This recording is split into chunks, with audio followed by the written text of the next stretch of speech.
Serial Kumkum Bhagya में अब आने वाला है बड़ा धमाका। जब शिवांश सबके सामने प्रार्थना पर हाथ उठा देता है तो उसी पल प्रार्थना का दिल चकनाचूर हो जाता है। उसका भरोसा, उसकी उम्मीदें, सब कुछ टूटकर बिखर जाता है। और इसी गहरे दर्द में डूबी प्रार्थना एक बड़ा फैसला लेती है।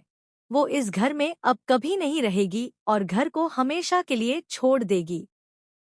बुआ माँ का चेहरा खुशी से चमक उठता है, मानो उसकी चाल पूरी हो गई हो।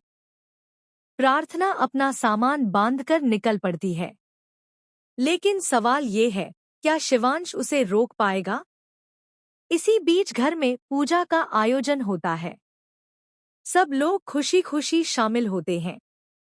इस पूजा की सारी तैयारियां खुद प्रार्थना ने दिल से की होती हैं। लेकिन उसकी मेहनत पर पानी फेरने के लिए बुआ माँ और सोनालिका एक खतरनाक चाल चलती हैं। वे लड्डू गोपाल के पालने का हुक ढीला कर देते हैं।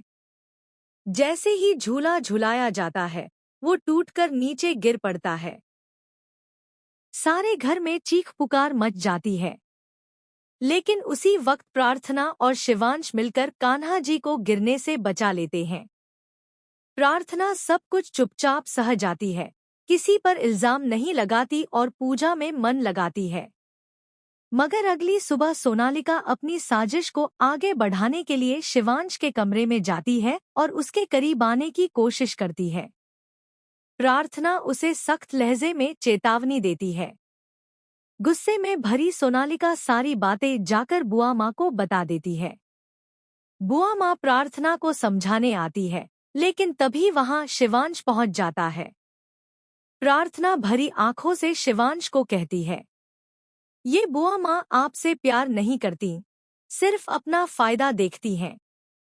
आपकी जान तक लेने से पीछे नहीं हटेंगी।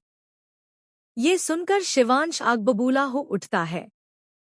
वो जोर से चिल्लाकर प्रार्थना से कहता है, तुम्हें इस घर में रहने का कोई हक नहीं है।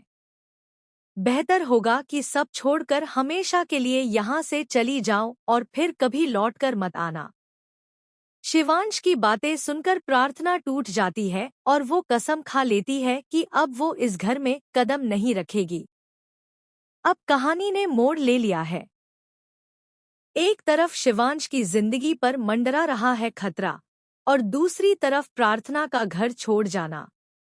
लेकिन सवाल ये है, क्या प्रार्थना सचमुच चली जाएगी या फिर ये उसकी कोई चाल है?